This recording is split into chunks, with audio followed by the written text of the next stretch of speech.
اسلامی تاریخ میں 10 ایسے صحابہ کرام رضی اللہ عنہم کا ذکر ہے جنہیں دنیا میں ہی جنت کی بشارت دی گئی۔ انہیں عشرہ مبشرہ کہا جاتا ہے۔ ان کے نام اور فضائل درج ذیل ہیں۔ حضرت ابو بکر صدیق رضی اللہ عنہ، آپ نبی اکرم صلی اللہ علیہ وسلم کے قریبی دوست اور پہلے خلیفہ تھے۔ آپ کی ایمان اور قربانیوں کی وجہ سے آپ کو دنیا میں ہی جنت کی بشارت دی گئی۔ حضرت عمر بن خطاب رضی اللہ عنہ دوسرے خلیفہ اور اسلام کے عظیم رہنما تھے۔ ان کی انصاف پسندی، بہادری اور اللہ کے دین کی خدمت کی وجہ سے انہیں جنت کی بشارت ملی۔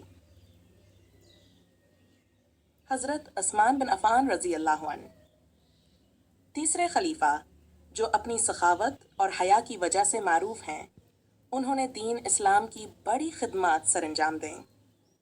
حضرت علی بن ابی طالب رضی اللہ خلیفہ، نبی اکرم صلی اللہ علیہ وسلم کے چچا زاد بھائی اور داماد، ان کی علم و بہادری اور تقوی کی وجہ سے انہیں جنت کی بشارت دی گئی۔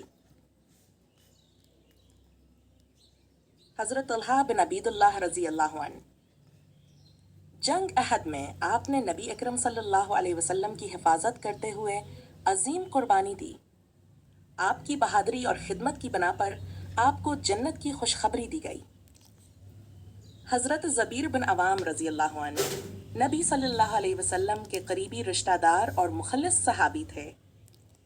اسلام کے دفاع میں آپ کی شجاعت اور ثابت قدمی کے باعث جنت کی بشارت ملی۔ حضرت عبد الرحمن بن عوف رضی اللہ عنہ، آپ ایک متمول تاجر اور سخی صحابی تھے۔ آپ نے اپنی دولت سے اسلام کی بے پناہ مدد کی اور اسی بنا پر جنت کی خوشخبری پائی۔ حضرت سعد بن ابی وقاص رضی اللہ عنہ، آپ نبی اکرم صلی اللہ علیہ وسلم کے قریبی رشتہ دار اور اسلام کے پہلے تیر انداز تھے۔ آپ کی جرأت اور نیکیوں کی وجہ سے آپ کو جنت کی بشارت دی گئی۔ حضرت سعید بن زید رضی اللہ عنہ، آپ ابتدائی مسلمانوں میں سے تھے اور اسلام کی راہ میں اپنی قربانیوں کی وجہ سے مشہور ہیں۔